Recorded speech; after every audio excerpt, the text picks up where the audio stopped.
UQTV Noticias. Bienvenidos a todos al programa número 18 de UQTV. En el Centro Regional Rosario de la Universidad de Concepción del Uruguay se presentó el posgrado de especialización en Administración y Dirección de Entidades Deportivas único en la región. En este primer bloque escucharemos las palabras del rector de la Universidad de Concepción del Uruguay, el doctor Héctor César Sauret, el decano de la Facultad de Ciencias Económicas y contador Marcelo Granillo y del coordinador del posgrado Alberto Espineta. Para nuestra universidad, la posibilidad de desarrollar el posgrado sobre especialización en la administración de entidades deportivas es una culminación de la importancia que le asignamos al deporte. El deporte en sí como proceso social y como desencadenante de un concepto de salud. Pero nos preocupa todo lo que vincula al deporte con las entidades deportivas, el rol de los clubes. Y en ese contexto nos interesa la política nacional y la política provincial, el rol que le asignan los ministerios y las secretarías competentes al desarrollo de la actividad deportiva y al rol de las instituciones que nuclean y desenvuelven la actividad del deporte en sí mismo. En el país, y hasta hoy, de acuerdo al último informe de CONEAO, no existe un posgrado de formación de dirigente deportivo. Solamente hay diplomaturas, hay cursos, pero no un posgrado como la especialización que estamos presentando hoy. ¿Y por qué pensamos en este posgrado? Porque analizamos el contexto del deporte en Argentina y en el mundo en la actualidad. Y en ese contexto nos encontramos con características singulares como es, por ejemplo, el avance de la profesionalización. Desde hace algunos años ya ha dejado de ser solamente el fútbol, el deporte que mueve grandes cifras de dinero y que es profesional.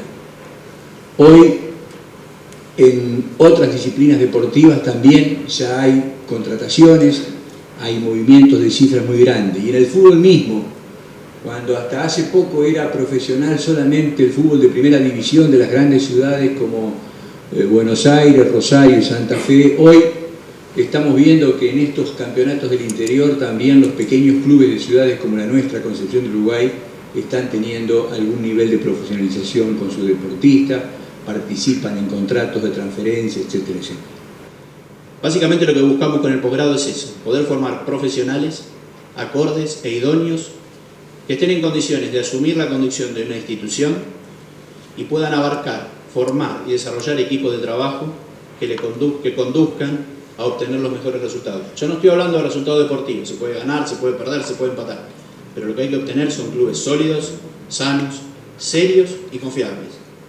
Para eso tratamos de formar los profesionales que estén a la altura de lo que hoy nos exige el mundo y en la actualidad en cualquiera de las disciplinas deportivas. Eso fue nada. Se desarrolló en la UCU, en la Facultad de Arquitectura y Urbanismo, una charla sobre gestión empresaria en arquitectura, construcción y desarrollos inmobiliarios. UQTV estuvo dialogando con el disertante de esa actividad, el arquitecto Carlos Abransky. Bueno, esta es una conferencia sobre gestión empresaria para arquitectos, constructores y desarrolladores inmobiliarios. Lo que vamos a ver ahora en un ratito es un poco cómo, además de las herramientas que los arquitectos y los constructores habitualmente manejan, vinculada a su capacitación técnica, digamos, como constructores y a su capacitación proyectual como arquitectos, a todo esto hay que agregarle procesos de gestión que hoy vemos más que se están desarrollando en el mundo de las empresas y que son perfectamente adaptables a la tarea y la gestión que hacen los arquitectos. Esta necesidad de incluir gestión empresaria en las tareas de los arquitectos tiene que ver con, por un lado, la mayor complejidad de la tarea, digamos, ¿no? y sobre todo tiene que ver con la importante presencia y el factor fundamental que son los clientes en el mundo de la arquitectura y construcción, sin los cuales no habría ni arquitectura ni habría construcción. Estas dos cuestiones de atender eficaz y eficientemente las necesidades de los clientes y de coordinar y organizar las tareas y las funciones de montones de contratistas y proveedores que intervienen para hacer cualquier obra, hace fundamental incorporar a las tareas de los arquitectos y los constructores nuevas herramientas de gestión. Así que de esto vamos a hablar hoy y vamos a tratar de entender cómo cambió en este sentido un poco la tarea habitual de los arquitectos y el rol de los arquitectos en los últimos 25 años, digamos, que viene cambiando, así como han cambiado otras cuestiones que tienen que ver con el entorno, y estamos en una era digital, digamos. Si bien todavía acá en la Facultad de Arquitectura de Concepción del Uruguay hay tableros de madera, la realidad es que hoy los arquitectos trabajan en computadores. La verdad que las primeras cosas que aparecen es que los arquitectos tienen que entender que están en un mercado de arquitectura y construcción, y que este mercado tiene sus reglas, y que este mercado no es homogéneo, es un mercado bien heterogéneo. Entonces, por un lado hay que entender qué tamaño tiene el mercado, cosa que vamos a ver hoy, y cómo se mide, digamos, y cómo impacta esto en las actividades que se realizan, digamos. La verdad que la manera de medir el mercado es por la cantidad de metros cuadrados que habitualmente se construyen en cada ciudad y en cada lugar. Y además cómo se distribuyen esos metros cuadrados.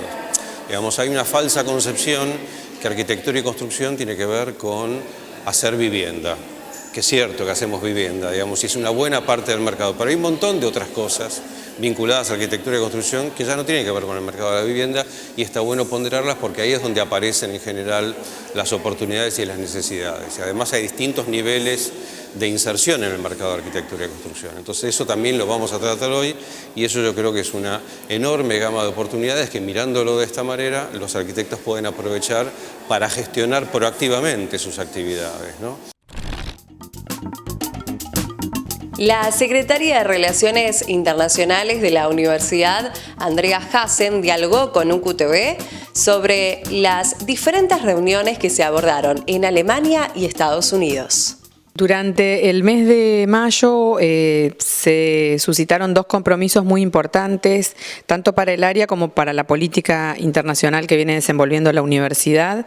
Durante los primeros días de mayo viajé a Alemania, a New Brandenburg específicamente, que tuve que, digamos, trabajar en el marco del programa Semilla, que ha salido seleccionado el año pasado por el CUA, por el Consejo Universitario Argentino-Alemán, y nos ha brindado financiamiento para poder desarrollar durante todo este año el proyecto definitivo de una maestría binacional conjunta con la Hochschule New Brandenburg en el área disciplinar de la ingeniería agronómica.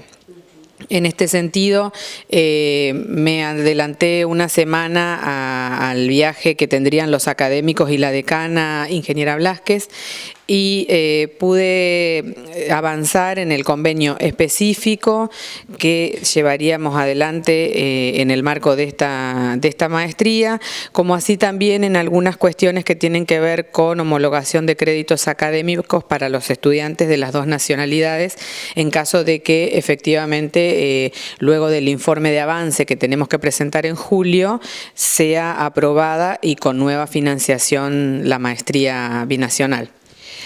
Luego, más o menos alrededor del 18-19 de mayo, viajé a Estados Unidos, en principio a Nueva York, por un workshop coorganizado por la Fundación Exportar y el Consulado Argentino en esa ciudad, a partir del cual nos generaron a las diferentes universidades que estábamos participando reuniones bilaterales con universidades del estado de New York. De esta manera pudimos desenvolver reuniones durante todo un día, desde las 9 hasta las 5 de la tarde, con intervalos de media hora, digamos, para cada reunión. y con una agenda prefijada que ya había sido de alguna manera coordinada desde la Argentina, en mi caso, con la gente del consulado, y de acuerdo a las áreas de interés que cada una de las universidades tenía y también nosotros podíamos precisar. Eso fue durante la primera semana, y en la segunda semana nos trasladamos a la ciudad de Boston, donde este año se celebró la feria anual, la feria y conferencia anual de NAFSA, donde participamos 31 universidades argentinas en el stand que estaba dispuesto, digamos, para nuestro país. Como siempre, Fundación Exportar, la que diagrama el stand y los diferentes booths para las universidades, para que cada uno trabaje, digamos, con sus agendas.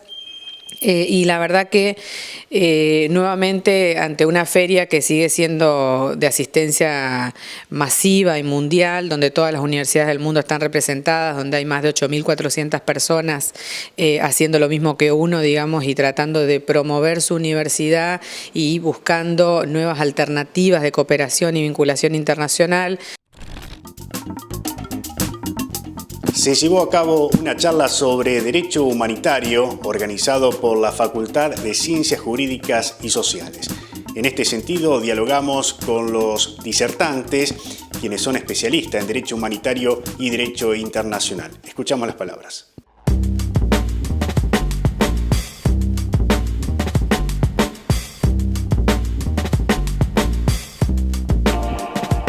Bueno, mi exposición esencialmente se basó en presentar al auditorio el concepto de principios generales del derecho internacional humanitario. El derecho internacional humanitario es aquella rama del derecho que se aplica específicamente a los conflictos armados.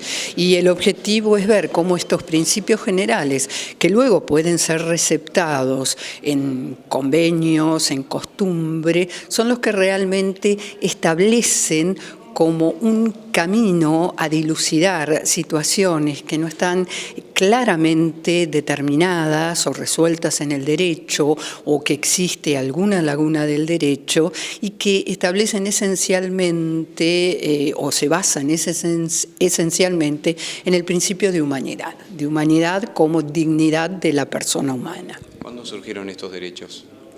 En realidad es un largo camino. Si nosotros queremos hablar específicamente de lo que es la protección de las víctimas del derecho internacional humanitario, tenemos que hacer referencia al año 1949 con los 4 convenios de Ginebra, pero en realidad esto es un largo proceso donde justamente los principios del derecho humanitario tienen un rol fundamental, porque desde la antigüedad hay cuestiones que en una guerra no se pueden llevar a cabo. No se puede matar a civiles, no se pueden utilizar armas envenenadas, y todo eso deviene de los principios del derecho humanitario.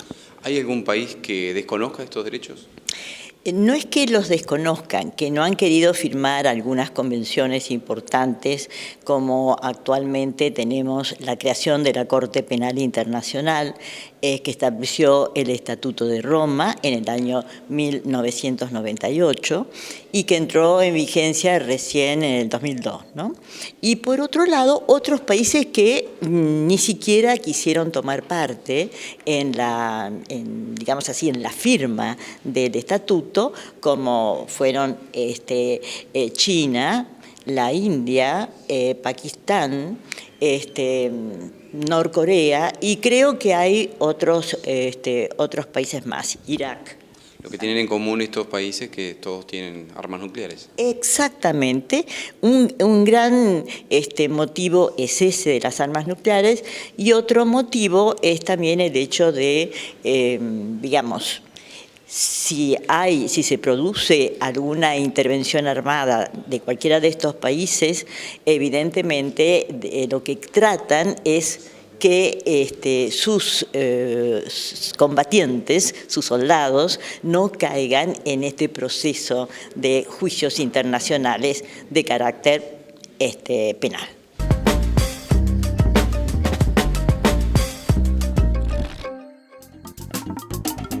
Bien, En este segundo bloque, y con respecto al lanzamiento del posgrado en Administración de Entidades Deportivas, vamos a hablar específicamente y escuchar al licenciado Pablo Catán, subsecretario de Deportes de la provincia de Santa Fe, y también al doctor Alberto Martín Mendoza, asesor jurídico de la Unidad de Información Financiera, como también vamos a escuchar la palabra del doctor Alejandro Emanuel de Dios. Porque no es lo mismo haber sido un deportista exitoso o un excelente docente a gestionar política pública. Es muy diferente, porque a veces nosotros dentro de las instituciones llevamos adelante proyectos que son muy interesantes, muy exitosos, pero con una escala de esa institución. Y la política pública tiene que tener escala en cantidad y en territorio. Rosario Central compró el Club Real Arroyo Seco hace unos años atrás. En este momento hay una investigación desarrollándose en la provincia de Chaco por narcotráfico vinculado a este club. Al parecer este club fue fundado por un narcotraficante. Habría que preguntarse por qué este narcotraficante eligió un club de fútbol para lavar sus activos y no otra actividad como un restaurante, un hotel, etc., ¿no? ¿Por qué eligió el fútbol o por qué eligió el deporte? Bueno, precisamente porque el fútbol vende y tiene sumas millonarias en movimiento y ese movimiento financiero es apto para lavar activos. ¿Qué significa lavar activos en definitiva? Lavar activos es simplemente simular una operación, simular fondos ilícitos mediante una operación haciéndolos pasar por fondos lícitos. Puede ser a través de un préstamo, puede ser a través de la venta de un jugador de fútbol, puede ser a través de un préstamo a un club de fútbol. Hemos visto en la unidad investigaciones con relación a la tenencia por parte de gente que estaba vinculada al narcotráfico de derechos económicos sobre los jugadores de fútbol.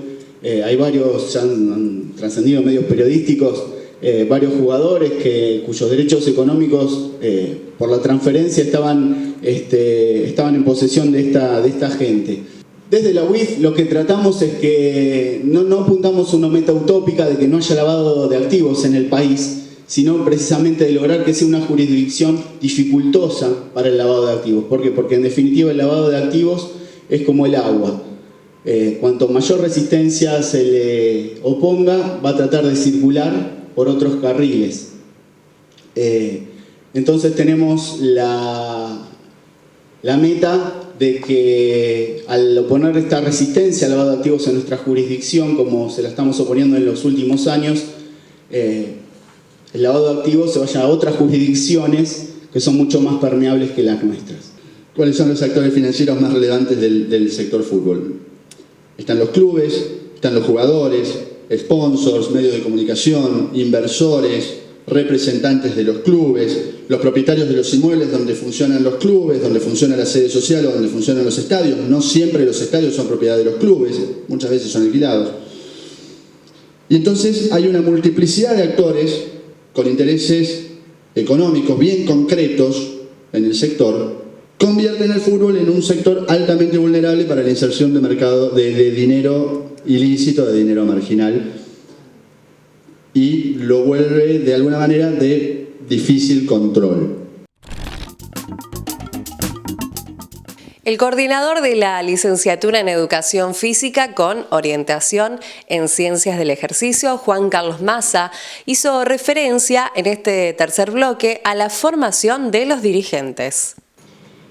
Y creo que lo primero que tenemos que grabar es pensar que cuando alguien va a dirigir una entidad deportiva, sea asociación, federación, va a trabajar con gente que hace deporte, desde una persona con sobrepeso en un gimnasio que no puede correr ni el bus y que lo tenemos que hacer bajar de peso, mejorarle las articulaciones, mejorarle el corazón, el pulmón, alejarlos del peligro de las enfermedades cardiovasculares y otros factores de riesgo y ponerlo lejos de la enfermedad y a favor de la salud, como llegar a preparar deportistas de cualquier nivel, infantos juveniles, deportistas en desarrollo, deportistas de mediano y alto rendimiento y deportistas profesionales. Y piensen también que hoy el fútbol no es el único deporte que se ha profesionalizado. Hay más de 15 especialidades deportivas que tienen salida profesional. ¿Qué tienen estos en el pregrado? Todas estas carreras tienen pregrado. Los técnicos de entrenadores deportivos probablemente no tengan pregrado, tengan curso de especialización. ¿Qué tienen licenciatura física, deportólogos, licenciados en nutrición, kinesiólogos y psicólogos? El pregrado de esas carreras, las ciencias del ejercicio del deporte son absolutamente pobres. Esto se los digo, es triste, han pasado 50 años, hay una pobre formación de ciencias del ejercicio del deporte. ¿Por qué? Porque las universidades argentinas no tienen maestría ni doctorado en ejercicio y deporte. Dirigentes, administradores deportivos y la contradicción fundamental en el modelo de gestión. Profesionalismo científico versus vocación empírica. Yo creo en la vocación. Y la vocación es imprescindible. Ahora, mi pregunta, que ha sido largamente discutida durante años, es ¿quién y dónde se educan los dirigentes deportivos? No hay. Entonces también se produce una dicotomía. Mucha gente dice, ustedes quieren hacer deportistas de élite. Nosotros decimos, no, nosotros trabajamos para los deportistas. Hay un grupo de deportistas que puede llegar a élite por razones técnicas, biomecánicas, genéticas y psicoemocionales y porque lo ayuda el Estado en cualquier nivel. Pero hay mucha gente que va a fracasar como deportista de competencia, pero va a quedar un adulto saludable. Hoy no nos queda eso, nos quedan deportistas de élite poquitos y el resto se convierte en un adulto sedentario. Esa es la historia de toda América Latina. Los dirigentes deportivos tienen que entender por qué pedimos agua, bebida deportiva, por qué pedimos geles, por qué pedimos yogur con cereal, por qué tenemos la ventana anabólica que hay que comer en los 25 30 minutos después de los juegos, cómo se come la cena, por qué a veces se deja un equipo concentrado, por qué un equipo que termina un partido en Buenos Aires no puede volver y pararse en un parador y comprarse pizzas terribles o comerse hamburguesas, como hace todo el mundo, incluidos los mejores equipos que han salido campeones. Entonces, educación. Ahora, el dirigente deportivo entiende, cuando el dirigente deportivo entiende y uno le muestra la relación entre la inversión en eso y atención en eso y la baja de lesiones, menos ecografía, menos resonancia magnética, menos jugadores con rotura de ligamento, etcétera, etcétera, etcétera, etcétera, el lucro cesante. Hay un tema que tenemos que hablar. El deporte profesional paga mucho dinero. El jugador vale en la cancha por lo que cobra y por lo que produce en sponsor y en publicidad, no solo de marketing de la empresa, derecho de televisión, más rating, pi.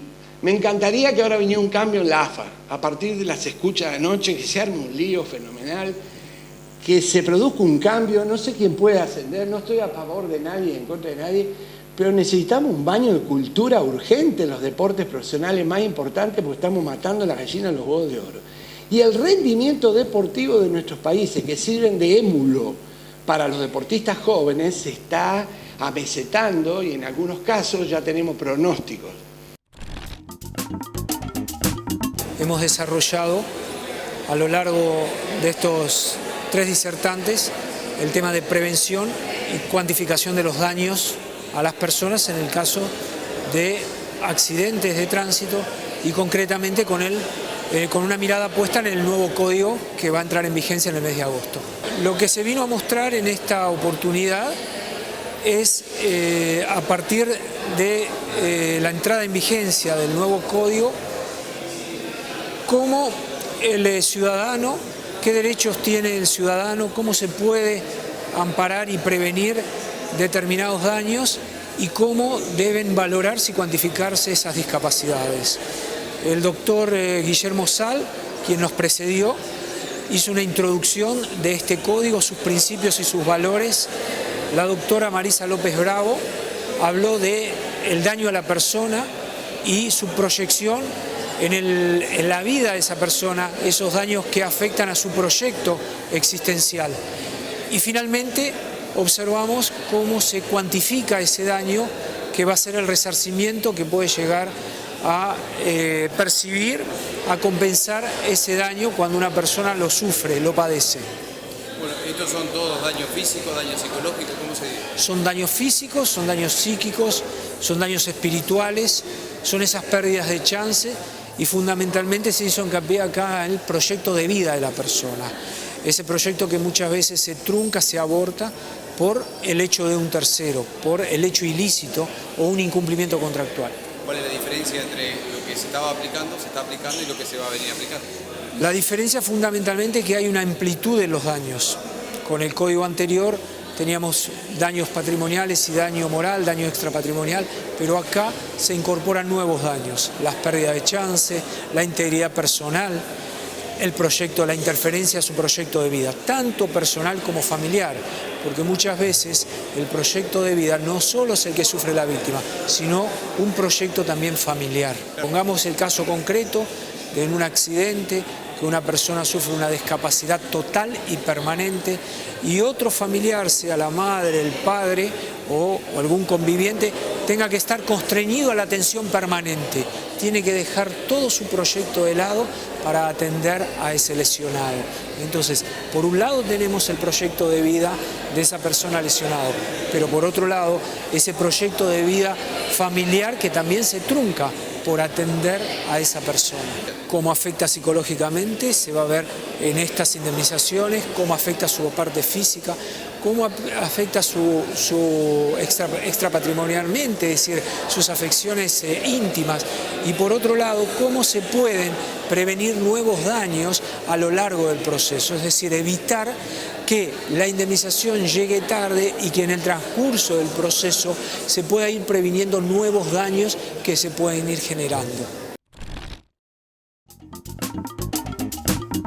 Hemos llegado al final del programa número 18 de UQTV. La Universidad de Concepción del Uruguay quiere agradecer a Habitare. Tu casa es parte de tu vida y Habitare es parte de tu casa. Los invitamos a que ingresen a nuestra página web www.ucu.edu.ar por más información y nos volveremos a ver en la próxima edición.